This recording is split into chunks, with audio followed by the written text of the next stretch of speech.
competição, nós estamos inaugurando esse módulo de competições e a parte de pesquisa e desenvolvimento é aquela responsável pelo desenvolvimento desses pneus de competições para toda a América do Sul.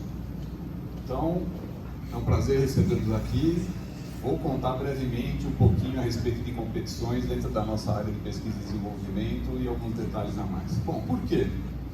Pirelli tem 110 anos de competições, né? Começou em 1907 com uma competição onde a Pirelli venceu uma corrida e a partir de então isso se tornou o DNA da Pirelli.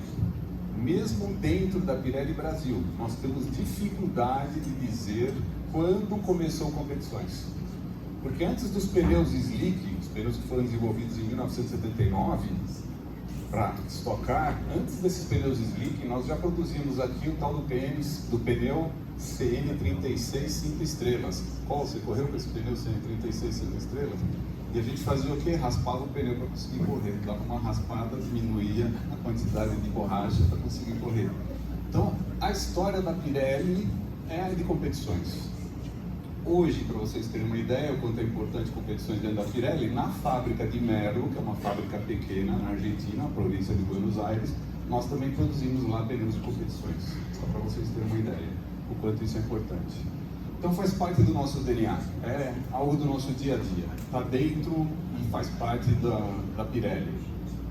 Uma outra vantagem, o que motiva a gente a andar a fazer bastante competições é estar sempre na tecnologia de ponta. Você participar de competições te obriga a ter o de melhor que existe por aí. Então eu coloquei um exemplo aqui, um simulador. O simulador foi uma história curiosa, porque ela começou praticamente no carro normal, foi para competições onde teve um avanço gigantesco, e aí nós, participando da Fórmula 1, trouxemos de volta para o carro normal. Então hoje usamos softwares para desenvolver pneus normais, que era algo que foi desenvolvido para competições. Então esse é um exemplo de evolução. Não só na área de softwares, mas também de matérias-primas, enfim, de todas as performances e tudo isso nos faz com que sejamos obrigados a estar sempre em linha com a última tecnologia existente.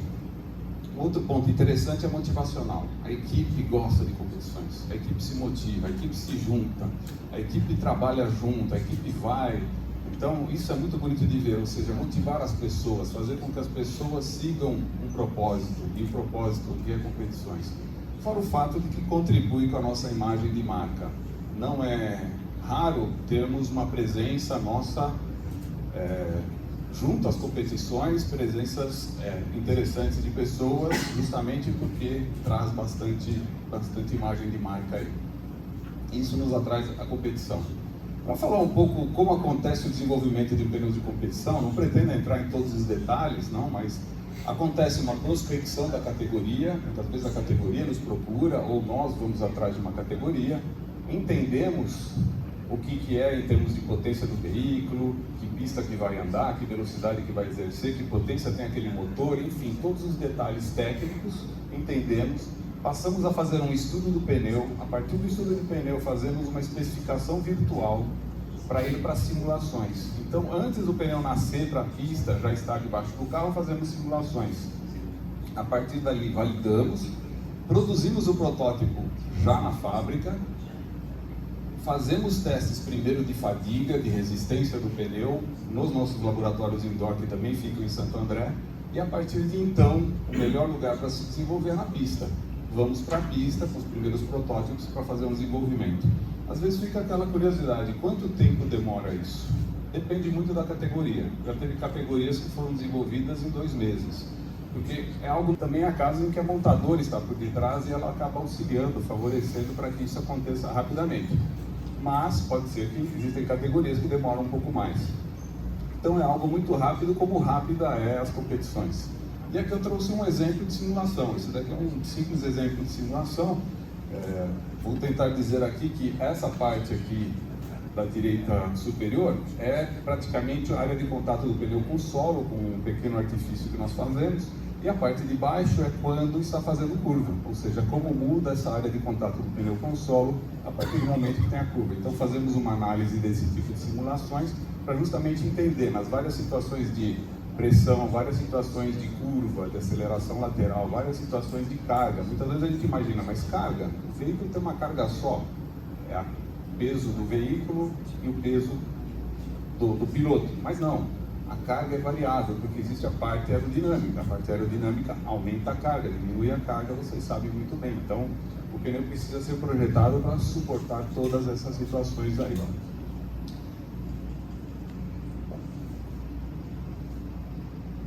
Outra característica interessante é que o pneu de competições ele tem algumas diferenças com o pneu normal de rua. Por exemplo, uma das coisas mais importantes é o tempo, cronometragem, ao invés de durabilidade. Aqui não existe muita preocupação com durabilidade e muitas vezes é combinado com a categoria a durabilidade do pneu. Quantas voltas vai dar? Vídeo Fórmula 1 que a gente vê durabilidade de várias dimensões aí no caso. Mas o tempo é muito importante e aí isso significa grip. Outra coisa interessante é que nós desenvolvemos o pneu para certas situações, ou seja, pneu slick, o pneu de chuva, o pneu para piso seco, o pneu de chuva. Na verdade, o usuário normal, o ideal é que ele usasse o pneu de slick, sabemos disso. O melhor pneu slick, o melhor pneu para dia seco é o slick. Só que como não temos um box da RBR para trocar o nosso pneu em 1,88 segundos na hora que começa a chover, a gente é obrigado a desenvolver o pneu normal para todas as condições.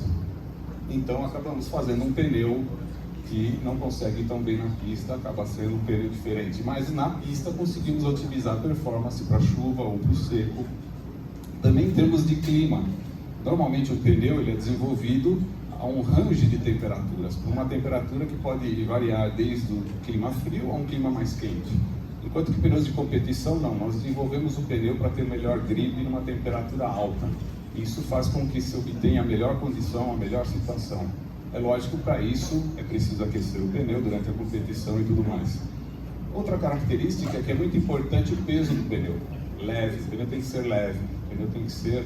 Não pode ter muito material, senão esquenta muito. Na rotação que ele vai, na velocidade que ele vai, ele aquece muito. Portanto, o pneu tem que ser com espessuras muito bem controladas, ele tem que ser com pouco material para não aquecer muito. Isso faz com que ele seja menos resistente, coisa que ainda bem no autódromo não é um problema, porque na vida real nós temos dificuldade com um pneu desse tipo. Por isso que normalmente os pneus de competição estão colocados como for race only, né? Ou seja, somente para utilização em pistas. Mas voltando a falar das fases de projetação, eu queria sublinhar essa palavra aqui, fornecimento, ou seja, a partir de todo o desenvolvimento, como eu falei, a gente começa a fornecer para a categoria. Mas o que acontece? Em competições não dá para ficar parado.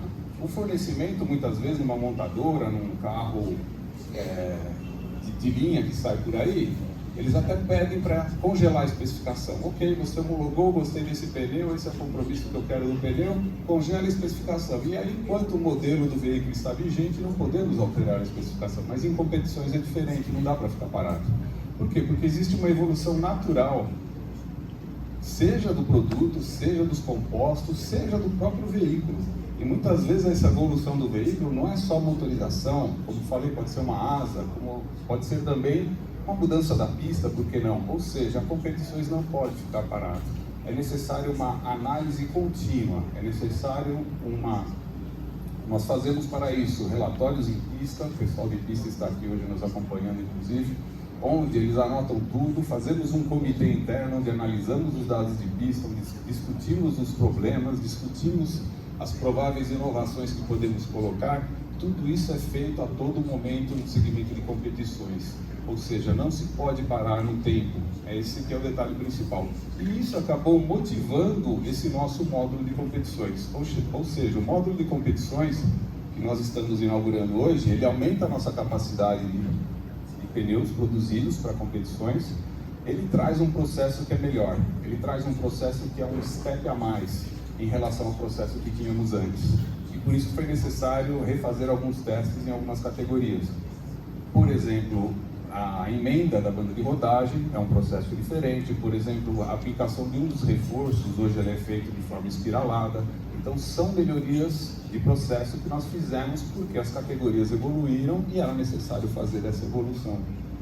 Além de ser um local dedicado, o que nos dá muito mais segurança em termos de produção do pneu e tudo mais. Também o pneu estará com a tecnologia RFID, né, radiofrequência, identificador de radiofrequência embutido no pneu, ou seja, algo não visível externamente, que fica no pneu e fica preservado até o final da vida do pneu.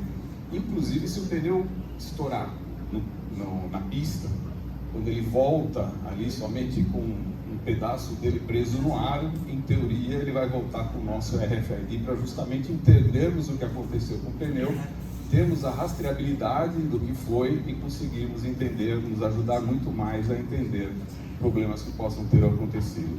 E fora isso, estamos ampliando também a quantidade de SKUs, a quantidade de medidas produzidas. Portanto, esse módulo vem a nos propiciar, seja um passo a mais em termos de tecnologia, seja também uma possibilidade de participar de mais categorias. Eu passo a palavra agora, então, para o Fábio.